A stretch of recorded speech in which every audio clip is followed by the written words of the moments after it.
Next, we're going to flip a shape along a horizontal or vertical axis. To do that, I need to create our shape, and now I'm just going to use the pen tool, and I'm just going to create a couple lines here. I'm not worried about it being an equilateral or an isosceles triangle. I'm not worried about the angles. I just need a triangle so it's easy to see it being flipped along a horizontal or vertical axis.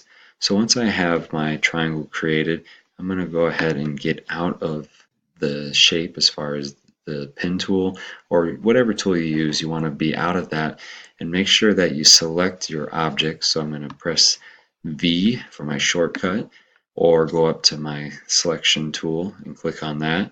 And now that I have it selected, I can go ahead and go to Object, Transform, Reflect, and I can go ahead and I can have it flip along either the horizontal or vertical axis. So I flipped it.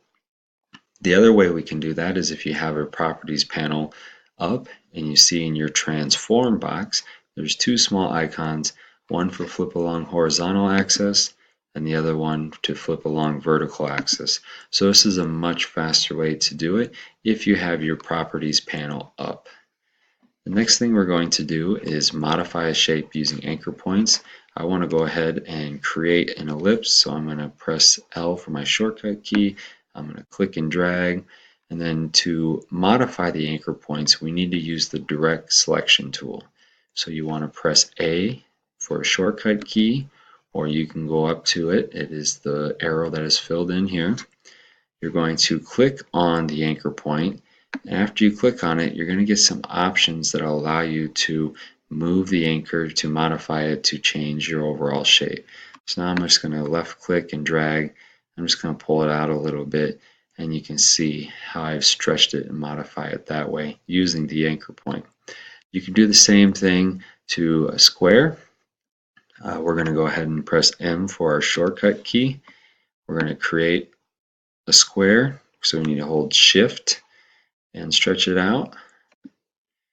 After we have our square, we want to make sure we have our direct selection tool. We have our direct selection tool, but to do this image, we need to create a couple anchor points because we can change the shape by using the anchor points, but we only have these four, and we want to adjust it here on the sides. So to do that, we need to go to our pen tool and go down to our anchor point tool, add anchor point, so you can use a plus sign for the shortcut key. And I'm going to go ahead, I'm going to put one here, and then I'm going to put one here.